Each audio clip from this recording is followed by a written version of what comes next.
হ্যাঁ ভাই, এই যে গুজব ছড়াচ্ছে বা এই যে মবের বিরুদ্ধে, এগুলোর বিরুদ্ধে আপনাদের পদক্ষেপগুলো কি?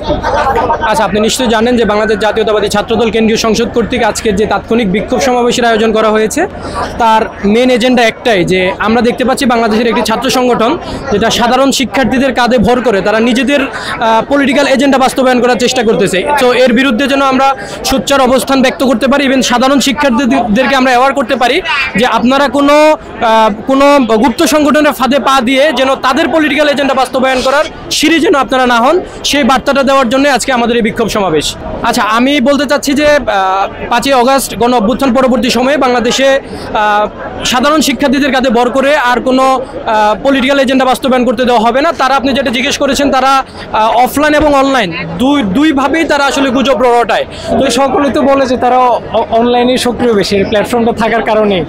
হ্যাঁ, আসলে এটাও ঠিক, তাদের অনলাইনে ব্যাপক একটা অ্যাক্টিভিটিস তাদের আছে। তবে আমার কথা হচ্ছে যে অবশ্যই কোনো দল নিয়ে সমালোচনা হতে পারে, তবে সেটা অবশ্যই যেন যৌক্তিক হয়।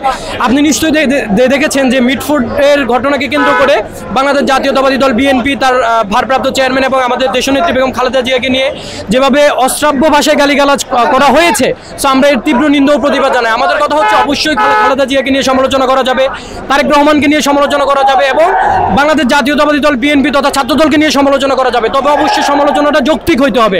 আপনি একটা ভুল এবং মিথ্যা একটা ন্যারেটিভ দাঁড় করানোর চেষ্টা করছেন, এটার বিরুদ্ধে আসলে আমরা সোচ্চার অবস্থান ব্যক্ত করছি।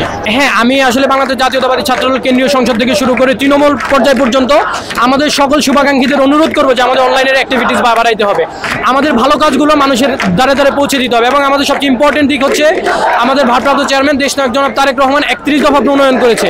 এই 31 দফা প্রণয়ন, জাস্ট এই 31 দফাটা যদি আমরা মানুষের দোরগোড়ায় নিয়ে যাইতে পারি, দ্যাটস এনাফ ফর আস।